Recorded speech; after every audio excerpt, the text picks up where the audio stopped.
आजचा दिवस मी नेहमीसारखा माझ्या बाळासोबत घालवत होते. पण अचानक आठवलं, आज तर आमच्या लग्नाचा वाढदिवस आहे. मी तर विसरूनच गेले होते आणि माझ्या आहोंनाही काही सरप्राईज देऊ शकत नव्हते. कारण की माझ्या गोडूबाईमुळे मला घराच्या बाहेरच पडता येणार नव्हतं. मी आता आई झाले म्हटल्यावर सर्वात अगोदर महत्त्व तर बाळालाच देणार हे आहोंनाही माहिती आहे. त्यामुळे त्यांनाही माझी काही तक्रार नव्हती. तुम्हाला सांगू, आम्ही ना आमचा लग्नाचा पहिला वाढदिवस मस्तपैकी गोव्यात साजरा केला होता. दुसरा लग्नाचा वाढदिवस संभाजीनगरला आणि तिसरा कोकणात साजरी केला. काय भारी दिवस होते ते.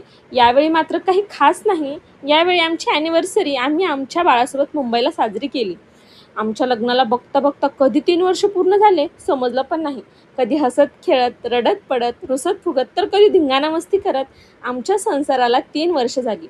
आता बाळ आलं म्हटल्यावर थोडी जबाबदारी आली आहे. ते थोडे सिरियस झाले आहेत. पण यावेळीही माझ्या मला सरप्राईज द्यायला विसरले नाहीत. त्यांनी ना मला खूप छान, खूप भारी असं सरप्राईज दिलंय. हे सरप्राईज गिफ्ट मी कधीच विसरणार नाही. आता ते सरप्राईज गिफ्ट काय होतं हे जाणून घ्यायचं असेल ना, तर माझ्या अश्विनी प्रज्वल या यूट्यूब चॅनलला नक्की भेट द्या किंवा इन्स्टाची स्टोरी चेक करा. कमेंट करून नक्की सांगा सरप्राईज कसं वाटलं तर. चला तर मग भेटूया पुढच्या व्हिडिओमध्ये. तोपर्यंत काळजी घ्या. Okay, bye.